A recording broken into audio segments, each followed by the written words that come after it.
Hello guys, it's JPJ95 and welcome to my tips for FIFA Ultimate Team. In this episode, it's the first episode by the way.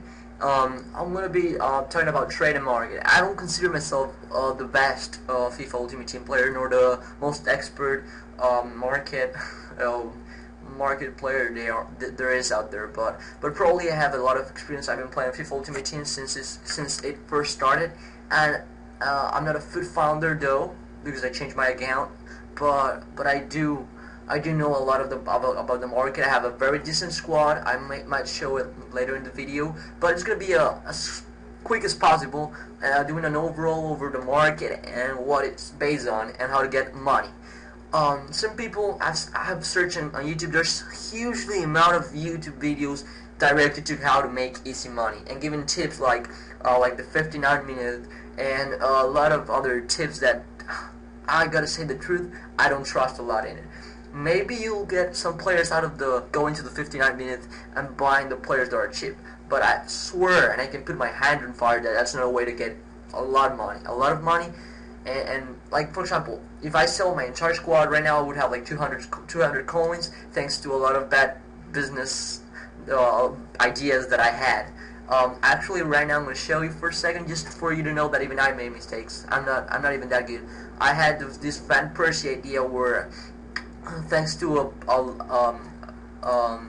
little breakdown in the market, there was Van Persies were able to be bought like in 44,000 coins in almost any formation, and right now they are in less than that. But when I started doing it, I bought Van Persies like in 43,000 coins and sold them in 49, and I really got a lot of coins doing that. Suddenly the market went entirely down, and Van Persies went even into 37,000 coins, and you can actually find some of them right now in 35. And I'm talking about the Xbox, by the way. All that I'm going to talk about is in the Xbox, all the prizes, but I do believe that these tactics and these tips work also for the PlayStation. Okay, so getting into the subject, if you see a video out there directed to how to make easy money, that's not true. There's no way to make easy money. It's impossible. If there's a way, please let me know. I don't know of a single way. All the ways that I have figured out that really are directed into the easy money way, it's either a scam or a one lifetime opportunity. It doesn't happen normally, and probably you're getting scammed if you are actually accepting one of these easy money things. Okay, so how to get started? How to get started? But by the way, this video, if you are like 200 coins, 400 coins, 200,000 coins, 400,000 coins, or more than that, this video is not for you. This is for guys that are in between the 30,000 coins, 50,000 coins. And if you are below the 30,000 coins, if you don't have any money whatsoever, what I suggest is to go and do this. What I'm doing: sell all your players, sell all your bronze, quick sell them actually. No, not the bronze, neither the silver. If you have like a not shiny gold player, quick sell them all, and your bronze and silver, just sell them in as cheap as possible. 200 coins, whatever, and with that, what you receive for those players, then start doing what I'm gonna talk about in this video. Okay, so the first thing you gotta do when you want to start doing playing with the market is that you gotta get to know the market. You need to know the busy days. What I mean by busy days are that, let me get my keyboard out of the way. I mean that, for example, Saturday and Sundays, those days is where you want to sell your players. Obviously, those days are where more amount of people get connected, and this means more people are going to be looking for the players. And this gives you not only more chances of getting getting a good sell, but also more chances of getting a random person to go ahead and buy your player in a higher price.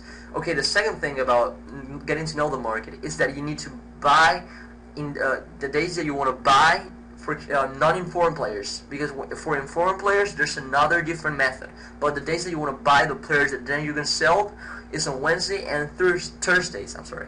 You know that on Wednesdays, since FIFA 11, I don't remember if FIFA 10 did it, but in FIFA 11, on Wednesdays they release the informs players of the week, and so all the market is concentrated in getting these players, and everybody spends their money in packages, either packages or buying the players in the market.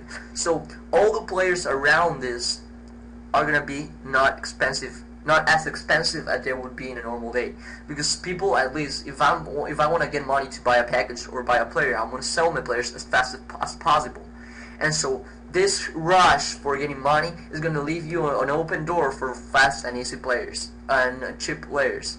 Okay, and for informed players, what's the best day to buy informed players? Obviously not on Wednesday and Thursday, because these are days where everybody is trying to acquire them. And so I recommend, and it helps work for me, to do it on Mondays, because these days, huge fail there. These days is when people already bought players, and normally they use them and they get rid of the players that they didn't like.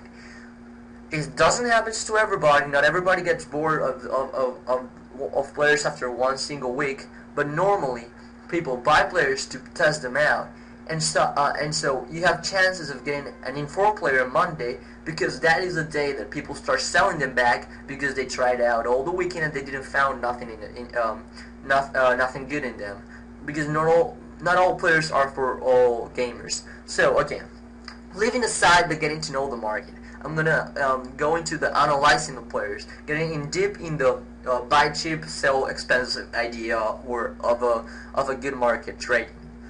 I'll give you a tip. I'm gonna do a quick thing here. I'm gonna make it bigger. Is a website I personally recommend a lot. Oh, wait a second. That I personally recommend a lot, and it's Ultimate Team. I'm gonna have the link in the description. It's ultimatedb.nl. ultimatedb.nl. Let it load for a second.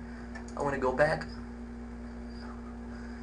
ultimatedb.nl. Don't get mistaken in that one. It's a pretty good. Oh my god, it's a pretty good web. Damn it. It's a pretty good website, and I do recommend you getting here. Huge failing here. I'm gonna edit this probably, but okay. I do recommend you getting here. You can find a lot of Xbox and PS3 information, prices, a lot of things. So I'm gonna go back to EA Sports. There you go. Let's go in here. So okay, I do recommend that you go into that website. You get prices. It's basically a price guide for the Xbox and the PS3. It's not entirely correct. It's not like it doesn't have every single player, but it's a huge help when it comes to knowing the price of a player, or at least having a model or a guide. Okay, so what else? Another thing. Okay, another idea after you analyze the player,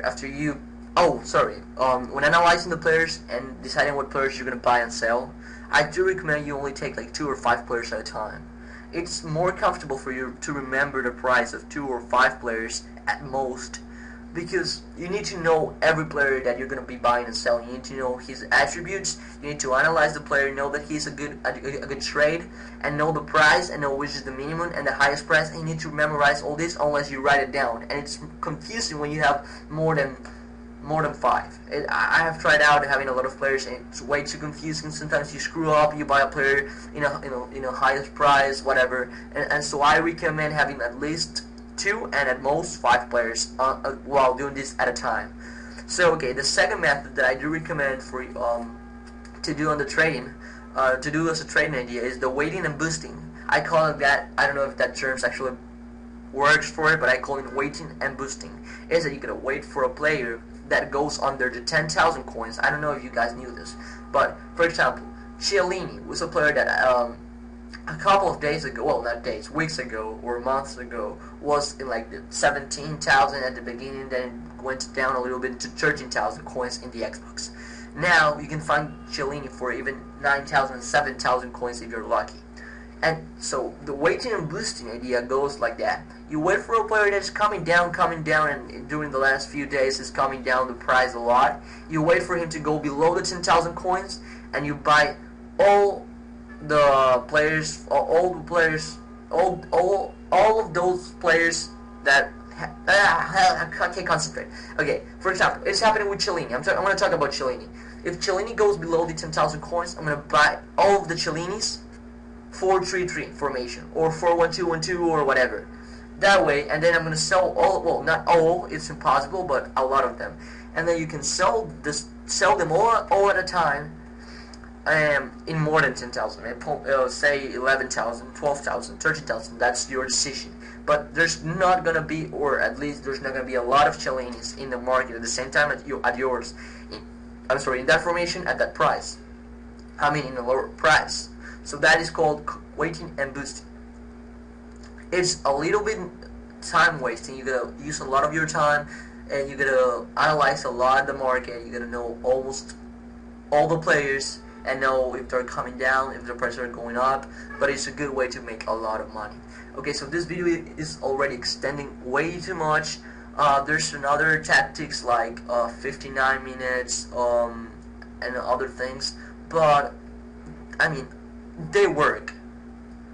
They are tactics that do work and are simple to do, but they don't bring you that much of incomes like the tactics that I just mentioned. When you dominate the market, when you already know the market of memory, if I needed 4,000 coins, I would go to the market, do my thing for 1 hour, and I would have 10,000 coins in an hour.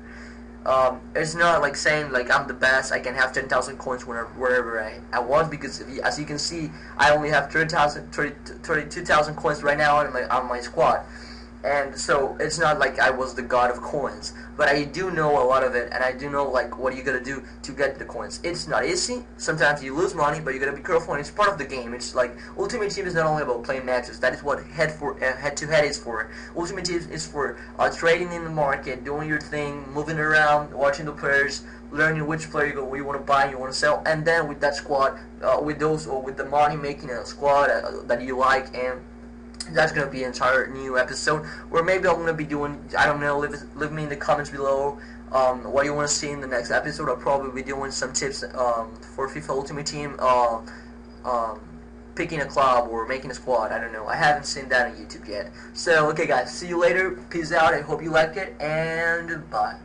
Rate, subscribe, and comment, whatever.